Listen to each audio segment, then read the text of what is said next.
Hi. Well, I Howdy. apologize. It's good to see you, It Joe. is I do excellent to apologize, apparently, as I did my wrap up for Sarah with that truly heartfelt presentation she just gave. I believe my mic is muted, so that's never a good thing. well, So, you know, all this technology was going to make things so much easier and be so foolproof. And it's just, I mean, it's great. It's brilliant. I mean, today we live in a world that's like completely science fiction. You and I can have this conversation. You can have this summit with people all over everywhere. And we all come together in a community, and it's brilliant. However, it's not foolproof. And there's it always really something that isn't. can get in. Like, for example, what we haven't said is that a mere 2 minutes ago, I didn't have a computer. I didn't have a picture. And it was like, OMG, what are we going to do? And I very calmly, luckily, was able to grab a different computer and fire it up. We don't know what's going on with the other one, but here we are. We're all cool. And it's going to be great. I Well, thank agree you for with you. allowing me to So be here. I appreciate you giving people a little bit of a lens. What was the little bit of a flurry that was happening behind the scenes a Oh my couple of God. Yeah. minutes ago, and I thought, "Oh, there I go." Like you said, OMG, I just realized I didn't unmute the mic when I did that, but it's all good. So let's just start from the beginning. So Sure. And it's, for the go people ahead. who've just been listening, this is Reverend Joe George. He's a gifted medium, tarot reader, teacher with really over 3 decades of experience working in the metaphysical arts. Joe, you've studied, practiced, and taught tarot for what, over 30 years? And your work also includes pendulum dowsing. You do Reiki, you're a trance medium. Your path weaves together and it's grounded in Christianity and a lifelong exploration of the world with different religions and cultures. I mean, I literally could talk to you for hours once we get going, but you're really deeply immersed in the metaphysical practice. And I know that you've been affiliated with the United Metaphysical Churches for quite a long time. Your spiritual. So today I wanted to talk about spiritual ritual and ceremony and how that can support calm presence and nervous system regulation in everyday life. So it's just like we just talked about what we went through, and our nervous systems were just a little lit up. So it's like take a deep breath, talk a little slower. And I will say it's good to see you again. It's been more than a few hot minutes since last time we've talked. It has been a little bit too long, but it's interesting that we talk about, oh my God, stress, and all those feelings a lot of people are going through. Um, the examples this morning is the kind of thing you can run into, like, oh goodness, this isn't working. What am I going to do? And you're right.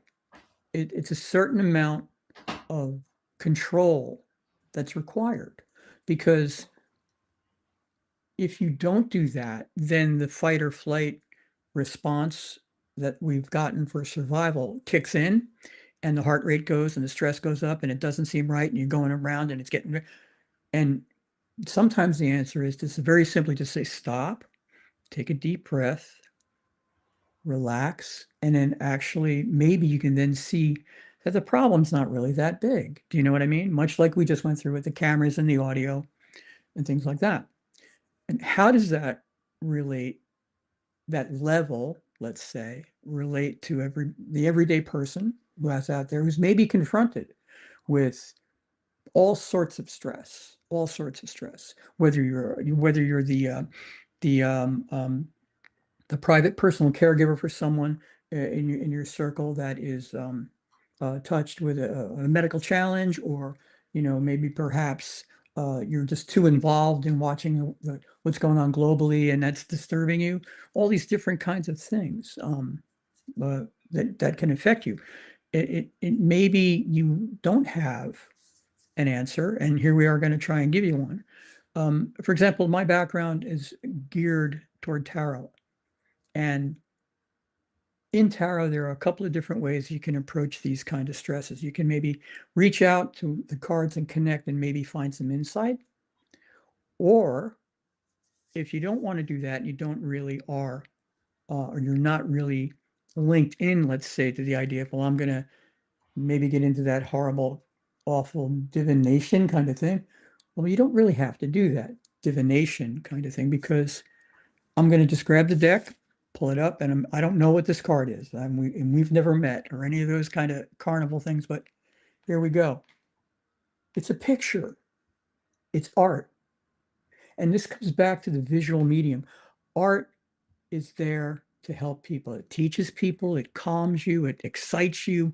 It is this incredible visual input. Do you follow what I mean?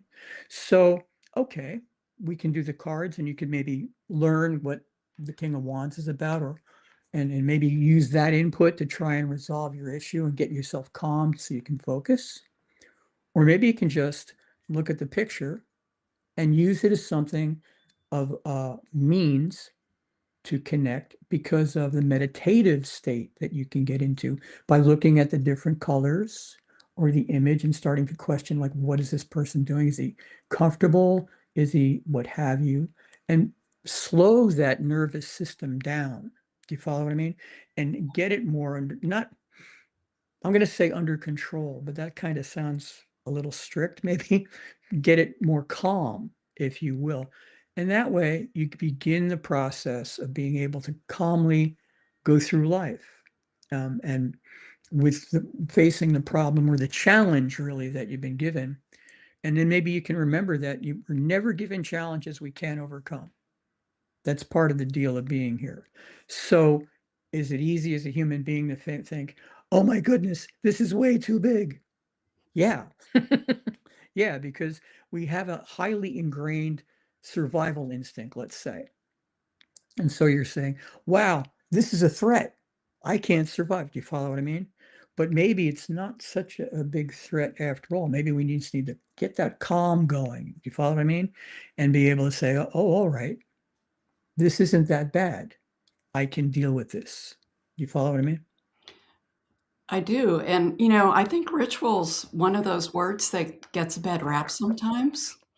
We're involved in very ordinary daily rituals that we don't see as rituals many times, such as, savoring that morning cup of coffee when you get up to start your Absolutely. day. I mean, that's absolutely a ritual. But many people have distanced themselves from ritual because of maybe rigid or harmful religious experiences in the past.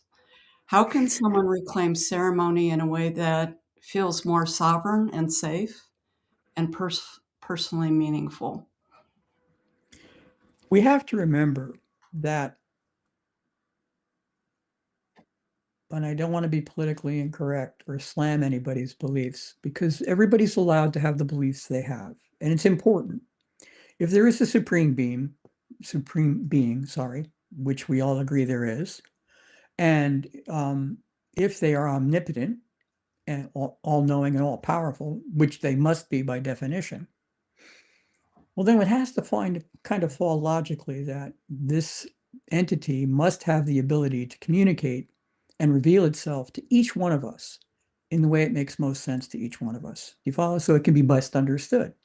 Otherwise, it wouldn't necessarily be a supreme being. Now, that follows to say everybody has within them the ability to connect and maybe take a step back from things that aren't working for them. Do you know what I mean? The first thing you might want to say is, well, this isn't working for me, and I need to um, do something about that. So maybe you can take back and stop and try and smell the flowers, so to speak. You know that cup of coffee ritual is important to people. The way I deal with the world is much like that. I have an ordered, and this is a good thing, an ordered way I look at the day. I get up, I do certain things, and I proceed with my day. Now you would say, okay, you're just getting up and going to face the world. You're right. But what is a ritual except an ordered procession of things, events, and thoughts that get you from point A to point B? You follow me? So you Yes. may actually, even though you have a background that might be challenged by some negative effects, we'll say, You may actually have a ritual going right now and you don't even know it. Do you follow what I mean?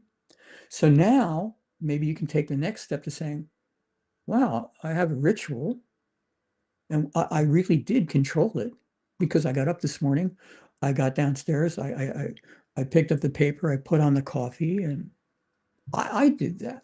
Well, then maybe I can try breathing or open myself up to other inputs. Because again, like the control of the nervous system, it's not just about tarot and divination. It's about a broader sense of things that you're bringing to the world today and letting everybody see that can help you calm yourself and be better able to have a better life and deal with the crazy around us in a more effectual way. Or do you follow what I mean? Um, Yeah. among the different rituals you can have would be that coffee process, morning process. It could be something as simple as across the religions saying your morning prayers. If you look at the various religions, all the big ones, and some of the little ones too, like native belief systems and things, there's some way of connecting with spirit at some point in the day to say, "Hey, thank you for all the great things I've got." Do you follow what I mean? So there's a ritual right there, and you can design that to be whatever makes the most sense to you. Do you know what I mean? That makes sense. I think a lot of times we get caught up in terminology, just as, you were talking about, being politically correct with this supreme creator. I think that there's agreement, there's something out there, but everyone may have a different terminology out there. So when you talk about ritual, I know for me personally, years ago when people talked about you creating an altar um, for your with your different tools that you work with, sometimes with more ceremony type of rituals, I would struggle with it because I had some religious indoctrination from childhood with it. And as much as I loved the work and I believe there was meaning, there was something about that word altar that would just shift everything for me. And I will say, I had a friend who's changed the whole, she shifted everything for me. She's like, it's not an altar, it's a workbench. These are your tools on your workbench. And this is what Precisely. you're using for ceremony for whatever it is that you're bringing to either release or bring in. And it was just so fascinating to me when you can shift just one word, how that shifts everything. It's exactly what we're talking about. Because again, now this makes sense to you. Now, the person next door, that might not make sense to them. They may need the bells and the smells and the candles and the scents and all those things to connect. Great. That's awesome. Please do that. Do you know what I mean? Because that is what's going to make you feel warm and fuzzy at the end of the day. And it's kind of what it's all about. Being able to connect with spirit in a manner that makes you feel fulfilled. Wow, that's pretty good. I got to write that down. But yeah, I mean, um, I too, have been exposed to the idea of having an altar. The one time I tried it, but the dog we had at the time ate the stones.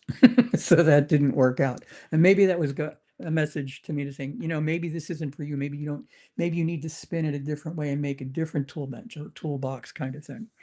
And so, it all works out. It's easy when the dog eats all the stones and things to go, oh, blah, blah, blah, blah, blah, and, turn your back on it. But maybe the answer really isn't don't turn your back on it, stop and go, okay, well, this didn't work. Let me try that. It's like Thomas Edison said, they had tried some amazing, like well over 100 ways to build a light bulb. And in an interview once, they were talking to him about that.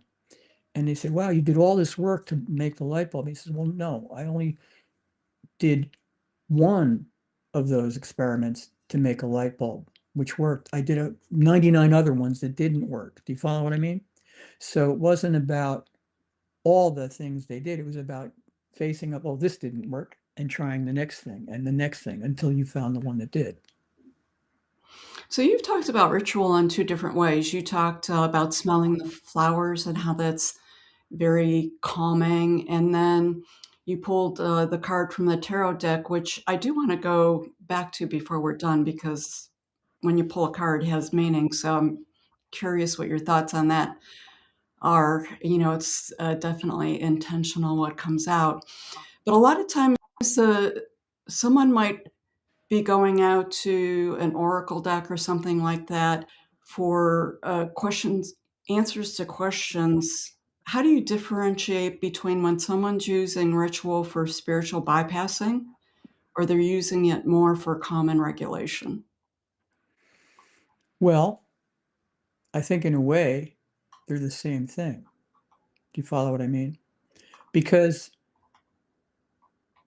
both of those things are going to help you move through the chaos that we call it chaos we find the modern world in. All these various inputs that come and overwhelm us. I mean, um,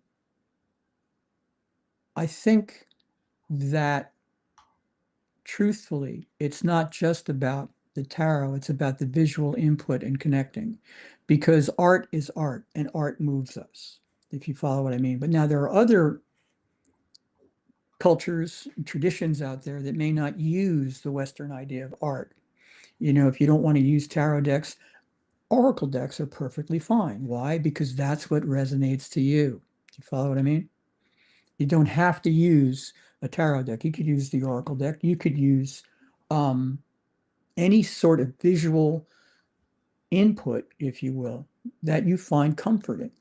In the Islamic tradition, they do not like to have graven images, but they have this fantastic geometric patterning that is used in meditative states. And in some of the Eastern traditions, they have what you call mandalas, which I don't have a copy of right now, but they're circles and symbols with colors and shapes and things. And in the Native American traditions, you might have sand painting or something else of that. They're all visual tools to use to connect and to calm and to maintain a spiritual thing because in a way you can't go through life not being affected by spirit. I think it should be interwoven within us to be kind of sort of one and the same thing, if you follow what I mean.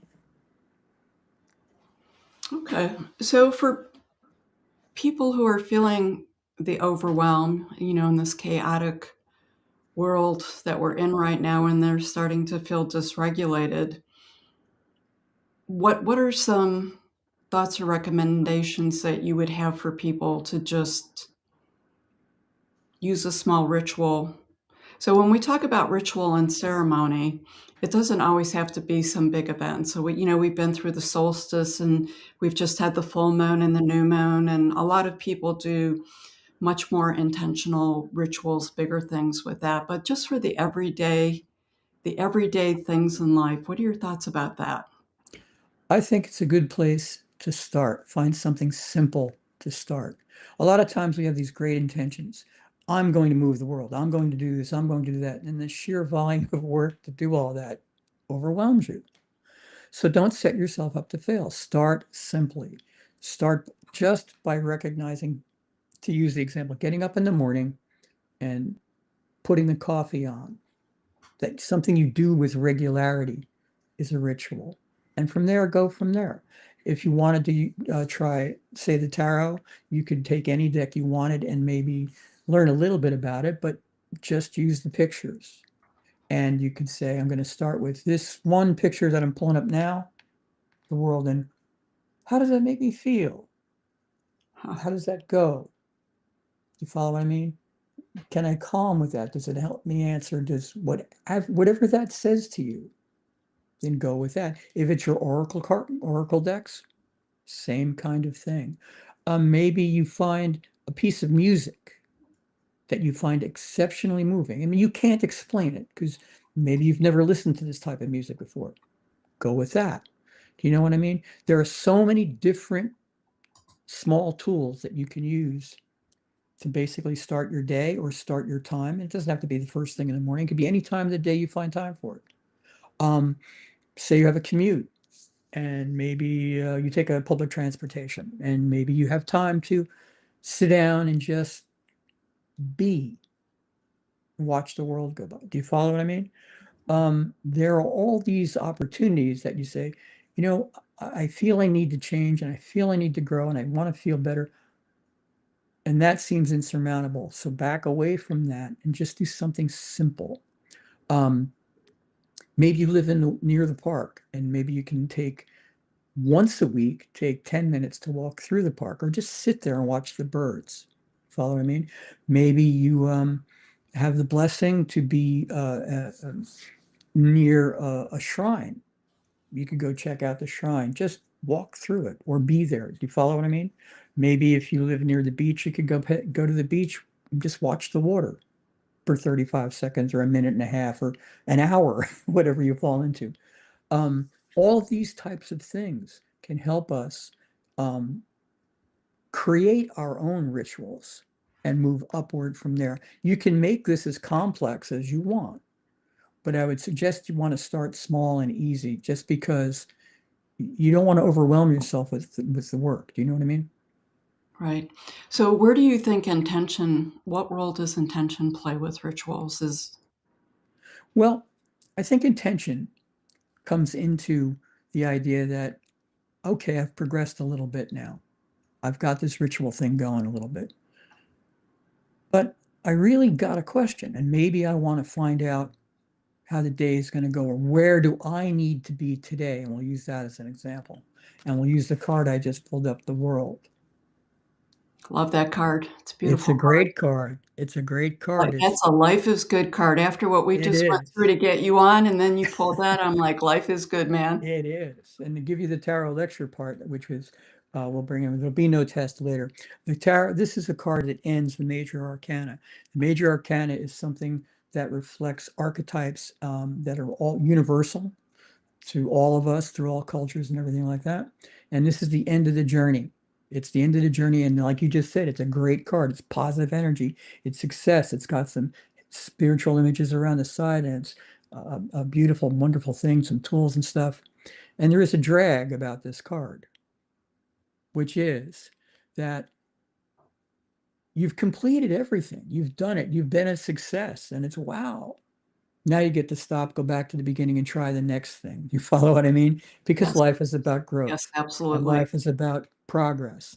So, and let's face it, if you're going to have the downside to something in a ritual or card or belief, having completed everything successfully and getting that energy and getting the and then having you go try something else is not such a bad downside, really, when you think about No, it. not at all, not at But all. like where I could drag this today, all right, I pull this up today and say, wow, today is going to be a positive day. And I feel positive because of the positive imagery. I don't need to know the various explanations all the people have for this card because you don't really need them. You don't need, it's not necessarily relevant to the feeling good from the image part and getting a boost up to get your day going or continuing in a positive manner. Wow, I have to tell you, that's a great way to end on. It's believe it or not, our time is up. This was just a really quick 20, 25 minutes. So I want to thank you for your perseverance for getting on here. Oh my I'll goodness. go with well done, well done. And as always, you are just such a wealth of information.